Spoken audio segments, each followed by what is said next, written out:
Le mini servomoteur, il fonctionne sur le même principe que le servomoteur. Il va effectuer des rotations dans un sens ou dans l'autre, mais est bridé par des valeurs angulaires.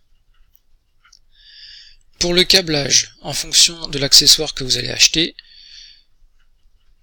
ici en noir, ground, la masse, en rouge, l'alimentation VCC, le signal en blanc, ou alors dans d'autres cas, il va falloir vous repérer par rapport à ces autres couleurs.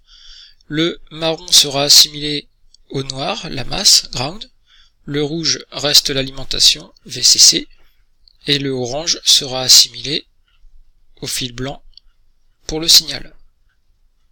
Sur la platine Arduino, le fil rouge pour l'alimentation VCC, le fil noir pour la masse, ground, et puis ici une broche numérique, par exemple la numéro 3. Au niveau des angles, le servomoteur évolue entre 0 et 180 degrés. Quand il est situé à 90 degrés, c'est le centre. Si vous êtes inférieur à 90 degrés, il tournera dans le sens anti-horaire et il s'arrêtera à chaque angle que vous lui donnerez. Et vous ne pourrez pas aller au-delà de 0 degrés. Même chose, si vous dépassez la valeur de 90 degrés, il tournera dans le sens horaire et s'arrêtera à chaque angle, et vous ne pourrez pas dépasser l'angle de 180 degrés.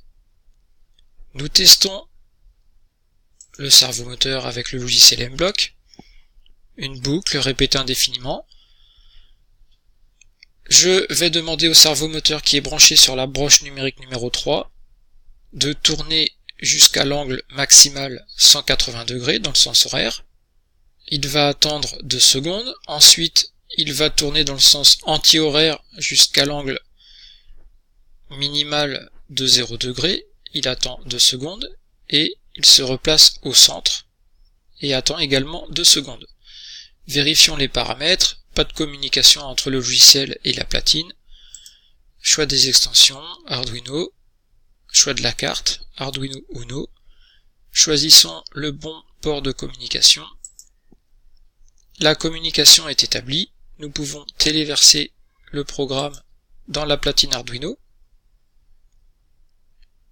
Le transfert est en cours. Je viens déclencher mon programme.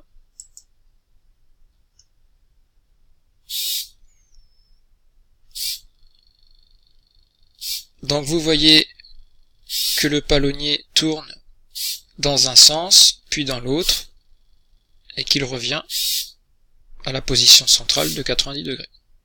On ne peut pas dépasser ces 2 bornes.